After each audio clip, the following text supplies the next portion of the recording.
할렐루야. 다 같이 우리 하나님 앞에 정성을 다해서 거룩한 성일 예배 드리십니다. 우리 찬송 135장 가사를 생각하시면서 부르십니다.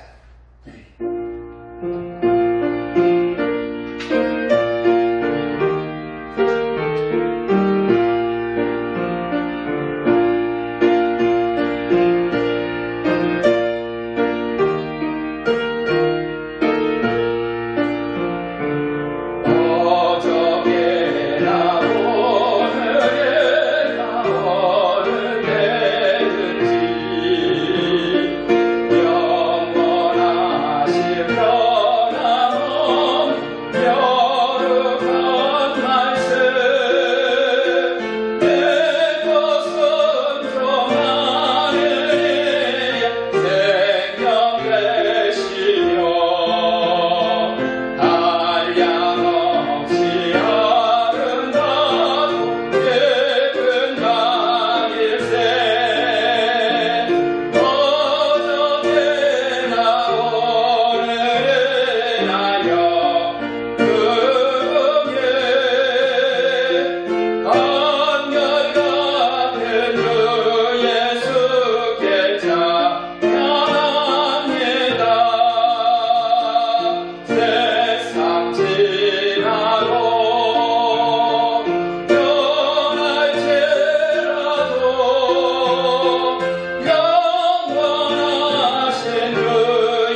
보십니다. 마태복음 8장 5절에서 13절 말씀입니다. 마태복음 8장 5절에서 13절 말씀을 제가 봉독합니다. 마태복음 8장 5절에서 13절 말씀입니다.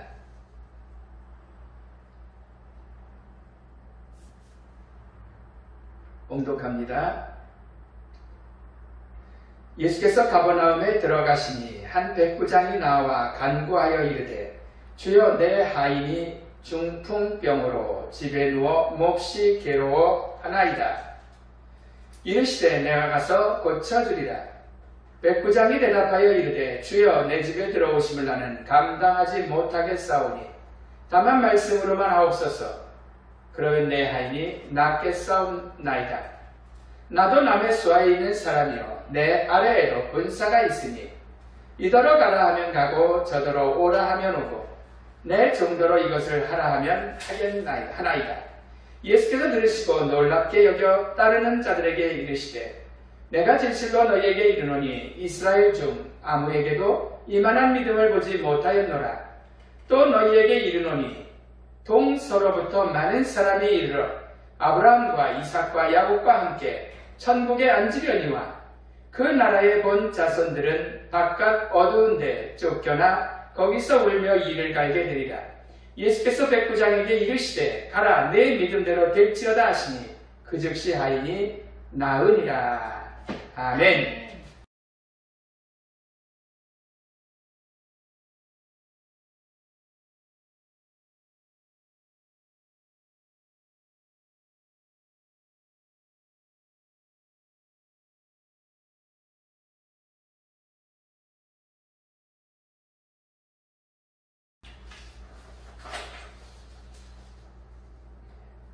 주님의 은혜가 여러분들 가운데 은혜가 넘치시기를 축원합니다.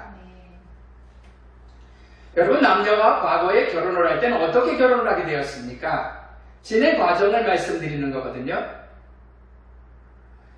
한 7, 80년 전만 해도 어떠했냐면은 80년 전만 해도 남녀가 서로 얼굴 한번 보지를 못했어도 그냥 부모님들끼리 정혼을 하면 신랑 신부는 어느 정도냐면 심한 경우에는 첫날 밤 얼굴을 대면하는 게 처음이었어요. 근데 지금은 시대가 변해버려가지고 어떻게 되냐면 남녀가 결혼을 하려면 자꾸 만나야지요. 그래야 정이 붙습니다. 사랑이 생깁니다. 근데 과거에는 그러지 않았단 말이에요. 근데 요즘에도 그런 경우들이 있습니다. 보지 않고 결혼하는 경우. 제 친구 부부가 하와이에 살고 있습니다. 학교 동창이거든요. 우리 남자 친구가 먼저 이민을 아버지 따라서 하와이로 갔어요. 거기서 나름대로 일을 하면서 영주권을 얻고 한국에 나와서 한국인 중매를 통해서 결혼을 하려고 소개를 받으려 나왔었습니다. 근데 그냥 두세 명 본 사람들이 그냥 그저 그랬던 거예요. 그러던 어느 날 그냥 친구끼리 자연스럽게 연락이 닿아가지고 커피 한잔하는 시간을 가졌습니다. 근데 그 커피 한잔하는 자리에 우리 동기 여자애가 나왔었거든요. 평소 뭐 특별히 관심은 없었죠. 그런 의도로 나온 것도 아니었고. 그런데 우리 친구가 그 여자아이에게 그런 얘기를 했습니다. 야, 나 며칠 날 떠나는데 비행기 타는데 너 공항에 나올래? 그랬더니 알았어 형. 그 후로 정말로 그 친구가 떠나는 날 그 여자애가 공항에 진짜 갔어요. 그리고 이제 공항에서 잘가 하고 인사를 하는 그때 그 남자애가 제 그 여자 동기에게 얘기를 했다고 합니다. 내가 미국 가면 전화할게 이랬더니 응 알았어 전화하세요. 그리고 미국으로 비행기는 떠서 건너갔습니다. 그 이후로 몇 달이 되어서 이 남자애가 다시 한국에 들어와가지고 둘이 결혼을 했어요. 우리가 후에 들은 이야기지만 비행기를 타고 미국으로 가고 한 달 동안에 지금으로부터 30년 전인데 전화를 얼마나 했냐면은 매일 전화를 해서 국제전화 요금이 그 당시 돈으로 100만 원 정도가 나왔대요. 지금 미국에서 잘 살고 있습니다. 여러분, 대면만 사람을 키우는 것은 절대로 아니에요. 비대면을 통해서도 충분히 가능한 줄로 믿습니다. 오늘 본문의 말씀을 보면 주님께서요, 가버나움으로 가고 계셨거든요. 그 당시 로마는 어떠했습니까? 이스라엘을 점령했어요. 예수님이 계시는 나라는 일본이 우리나라를 점령했을 때와 마찬가지로 로마가 이스라엘을 점령하고 있을 때였다는 말이에요. 우리로 말하면 그런데 예수께서 가버나움이라는 곳으로 가시고 있는데, 우리로 말하면 일본군 장교가 예수를 찾아온 거예요. 예수 선생이여 뭐 이렇게까지 호칭을 했겠죠. 일본군 장교가 조센징에게 어떻게 보면 간청하는 거죠. 내 하인이 병들어 지금 죽게 되었는데 내 하인 좀 고쳐주십시오라고 간청을 하고 있는 모습이죠. 사실 그 장교의 입장, 백부장의 입장에서 볼 때는 하인은 그 당시는 어떤 정도의 취급이었어요? 개돼지나 마찬가지였거든요. 그 정도 수준이었단 말이에요.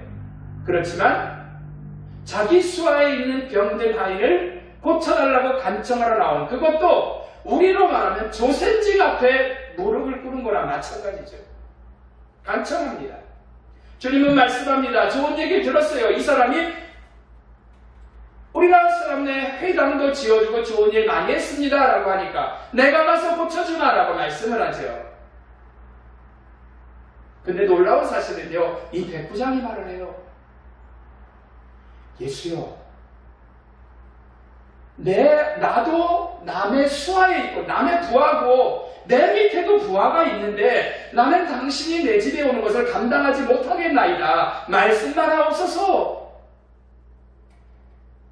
놀라운 사실은 주님께서 말씀하시죠. 내 믿음대로 될지어다. 할렐루야. 주님이 말씀하시자마자 그 하인은 나온 줄로 믿습니다. 성경을 읽다 보면 여러분, 수많은 사람들이 질병을 예수께 고침을 받습니다. 그런데 주님께서 병자를 고칠 때 대부분 보면은 사실 실질적으로는 대면이었어요. 만나서 고친 거지 비대면이 아니었단 말이에요. 그러나 오늘 백부장의 하인의 경우는 예수와 만나서 자기의 고통을, 자기의 하소연을 호소하지도 않고 단지 주인의 뭐로? 겸손한 믿음으로 치유를 받게 된 거죠. 분명히 이 하인과의, 병겹친 사람과의 예수와의 관계는 비대면이었습니다. 사랑하는 성도 여러분, 하나님은 우리의 믿음과 마음이 중요하지만 꼭 대면만이 중요한 게 아니라 하나님께서는 대면과 비대면이 그렇게 중요치 않다는 것을, 우리의 마음이 중요하지, 이것을 말씀해주고 있는 거예요. 여러분, 지금도 이스라엘에 가면은, 하나님의 은혜로 저도 성지순례를 2번 정도 가봤지만 이스라엘에 가면은 아주 소중히 여기는 장소들이 있는데 그 중에 한 곳이 바로 통곡의 벽이라는 것입니다. 그냥 남한산성처럼 성벽이 쌓여있는, 돌로 되어 있는 그러한 성벽 일부분 남아있는 유산 같은 거죠. 그런 의미가 굉장히 있습니다. 이스라엘 사람들은 성전을 건축하고 하나님의 집으로 생각하고 그 성전에, 우리 예배실처럼 성전에 하나님이 거하신다라고 믿고 1년이면 3번, 우리나라 수도 서울로 말하면 뭐 어디 남대문 안에 이러한 성전을 만들어 놓고 그 성전에 와서 모든 나라 사람들이 1년에 3번 정도 제사 지내며 예배를 드렸거든요. 그런데 어떠했습니까? 이웃나라 바벨론이 쳐들어왔습니다. 우리나라 때도 그랬지만 몽골 때도 다 절이 부서지고 불타버리고 한 것처럼 그 성전이 다 부셔져 버리고 불타버리고 끝나버렸죠. 그리고 이스라엘 사람들은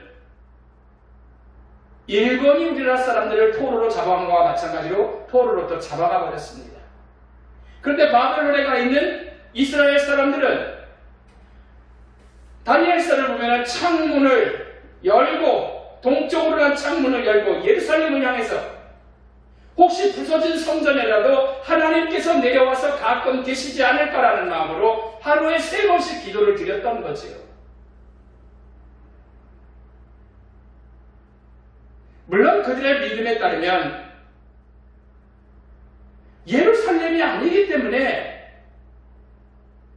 비대면입니다. 하지만 그들은 하나님이 어디나 계시다라는 그러한 진보된 신앙을 가지고 그때부터는 말씀 중심으로 바뀌어버렸던 거예요. 성전 중심에서. 성전에서 만나는 대면의 하나님을 넘어서 말씀을 통해서 비대면의 하나님을 만나며 지금까지 하나님은 우리와 비대면인 말씀을 통해서 만나주시고 역사하고 계시는 거예요. 여러분들이 요즘은 외국에 나가 있는 친지들이 있을 것입니다. 물론 저희 가운데도, 저희 가정 가운데도 우리 집사람 처형이 미국에 가 계세요. 만나지는 못해도 한국에 있는 것처럼 늘 전화하고 카톡을 하고 안부를 하고 함께 합니다. 이와 마찬가지로 말씀을 통해서 하나님과 교통하는 비대면이 시작이 된 거죠. 성전 이후. 여러분, 지금이 어떤 시대입니까? 학교도 비대면이에요. 세계 정상들의 국제회의도 비대면입니다.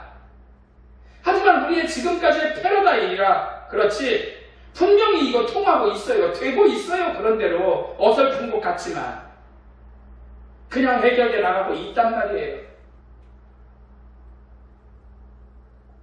추석 전날 밤인가 나훈아 특집쇼가 있었습니다. 지금 페북에 난리가 났어요. 굉장합니다. 시청률이 29%까지 올라갔어요. 그리고 무엇보다도 1년 전 같았으면요. 객석을 그냥 그 큰 홀을 그냥 꽉 메워서 관중들이 그냥 환호성을 치고 눈물을 질질질질 흘려야 되는데 하나도 없고 다 스크린, 요런 판때기 스크린들. 오히려 관심이 어디에 증폭되냐면은 이 스크린 회사 주식에 관심이 주목되고 있어요. 차세대 산업이 될 것 같으니까. 여러분, 대형 스타의 쇼는 어떻습니까? 무대 설비, 매진되는 표, 안표, 뭐 이런 것들이 있어야 굉장히 보였지요. 정상이었습니다. 그런데 그냥 텔레비로 보는 거예요. 팬들이 안방에서 자기네 집에서 식구들 3, 4, 5 혹은 혼자 그 나훈아 쇼를 보면서 직접 그것을 갖다가 비추면 그 집에 가서 연결이 돼가지고 나훈아 쇼를 다 보고 있는 거예요.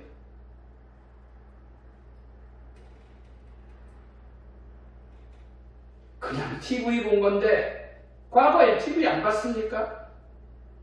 아주 페북과 SNS에 보도에 난리가 났어요.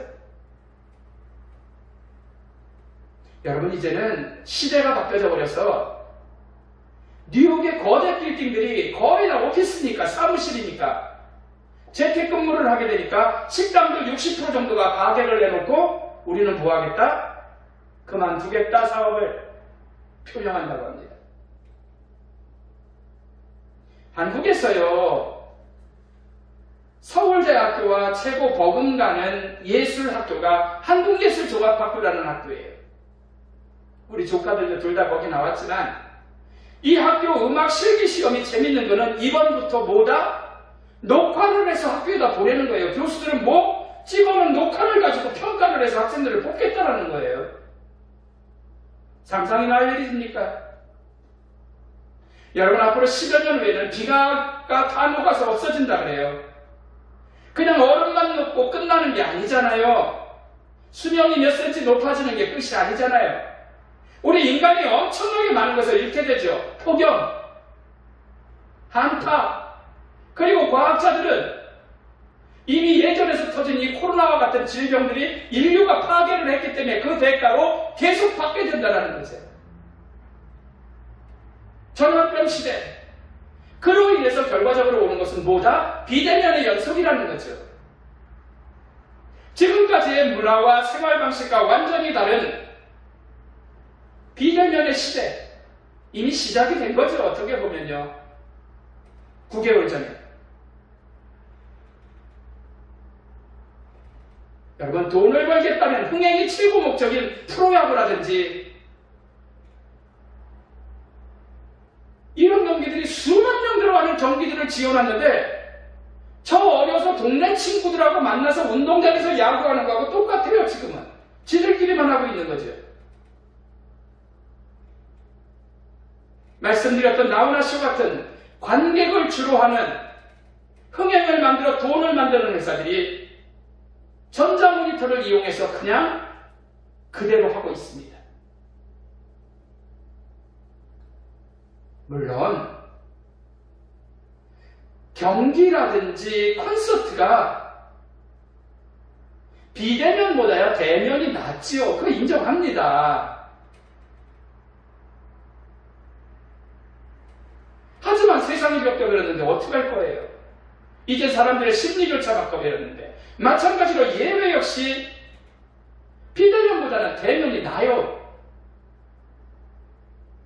세상이 바뀌었듯이 마찬가지로 우리의 이 예배 역시 또한 여러 가지 사회의 위험과 이러한 트렌드의 경향을 따라서 시대의 흐름을 타야 된다고 저는 생각을 하는 거죠. 우리는 늘 하나님 앞에 기도해요. 뭐라고 기도해요? 전능하신 하나님, 무소부재하신 아버지 하나님. 무슨 말이에요? 능력이 있는 하나님, 어디나 다 있는 하나님이라고 기도하는 거죠. 그런 하나님이 우리에게 감사하게도 스마트폰을 허락해 주신 거예요. 이렇게 조그마한 교회에서도 이 스마트폰 하나를 놓고도 녹화를 해서 우리 성도들이 예배를 드리잖아요. 좋은 통신을 일하라 해주셨습니다. 산골짜기에 있어봐요. 좋은 텔레비전을 주셨어요. 저는 이 또한 하나님의 은혜라고 보는 거죠.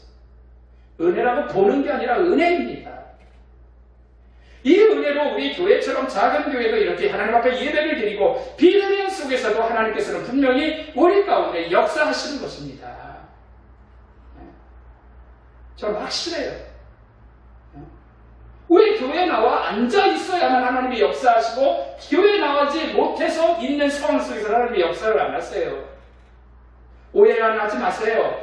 탈교회를 말하는 게 아닙니다.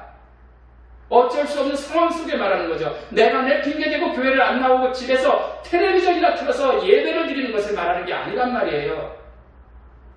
결론적으로 말씀을 드리고 마쳐요. 여러분, 시대가 변해버린 거예요. 세상은 자가용을 딱 하고 고속도로를 쫙 달려서 부산까지 가는데 지금 교회는 뭐하고 있다는 거예요? 자전거를 딱 꺼내가지고 운동하겠다는 게 아니라 부산까지 페달 밟고 삭가 쓰고 가겠다는 얘기예요. 전쟁을 하는데 세상은 어때요? 총과 기관단 총과 대포를 가지고 동원을 하는데 여기는 어때? 칼과 활을 가지고 한번 해보겠다는 얘기거든요.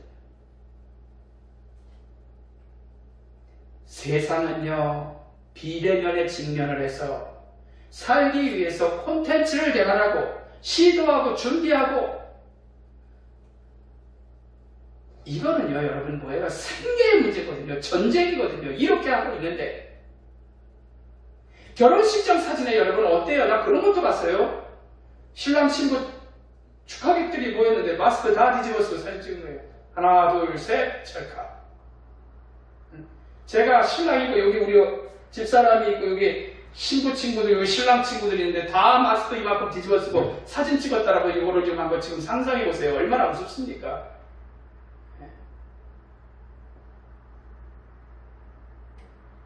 뷔페 식당은 이미 다 끝난 거 아시죠? 돌잔치 뷔페가 얼마나 대단했습니까? 다 끝났어요. 예식장도 다 또 끝났고. 장례식장도 얼마 안 남았어요. 50명씩밖에 안 들어가는데 뭔 장사를 할 거예요. 이러한 시대의 과연은 어떠한가라는 물음표를 여러분들 스스로 한번 던져보세요. 감사하게도 하나님은 우리에게 많은 과학 문명을 주셨어요. 그리고 대면 수준으로 지금 비대면이지만 이렇게 할 수 있게끔 인도하셨단 말이에요. 난 너무 감사해요. 이러한 시대에 통신도 없고 스마트폰도 없어봐요. 전지전능하신 하나님은 그 시공간을 초월해서 역사에 오신 분이기 때문에 이분은 분명히 지금 이 비대면 속에서도 역사하신다는 확신이 있습니다. 그 전능하신 하나님의 능력,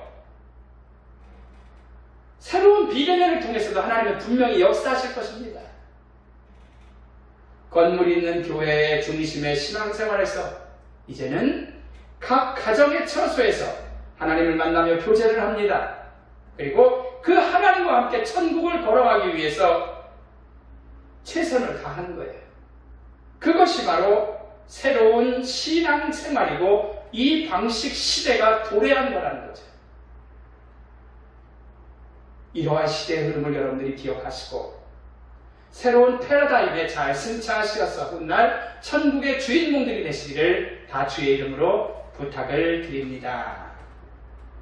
광고를 드리겠습니다. 코로나로 어려움이 있지만 모두가 극복을 위해서 여러분 이제 세계를 위해서 기도하시는 거예요. 함께. 그리고 방역에 최선으로 여러분들 참여하시고 너무 다니지 마시기를 바라고 정부의 방침에 따라서 우리가 비대면 영상 예배를 드리고 있습니다.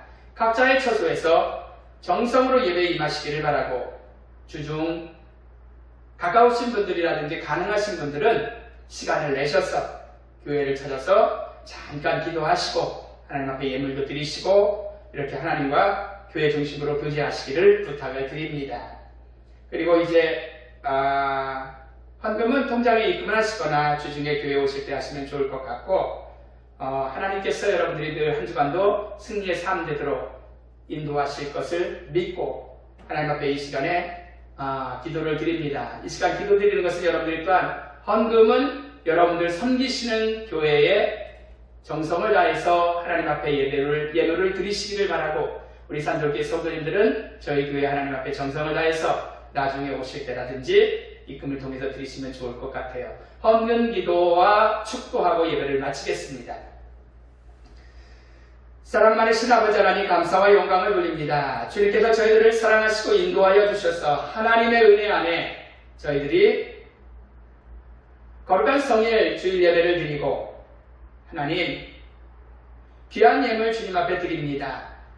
11조 예물을 드리고 건축원금을 드리고 선교원금도 드리며 또한 주일 예물도 드립니다. 하나님 섭리와 정성을 다해 드리는 귀한 예물들도 있습니다. 하나님께서 기억하여 주셔서 세상 사람들 목숨보다 소중히 여기는 귀한 물질이 오니 하나님 맘대로 갚아주시며 주의 축복으로 함께 하시고 화답하여 주시옵소서.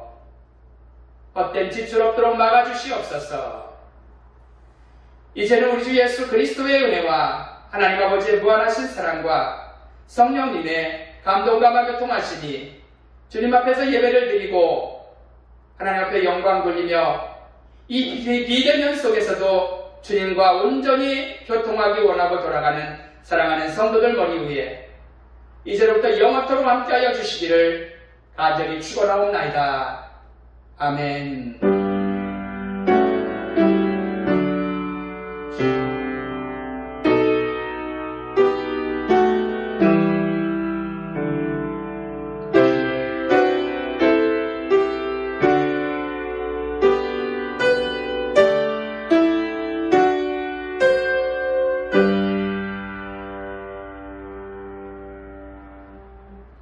할렐루야.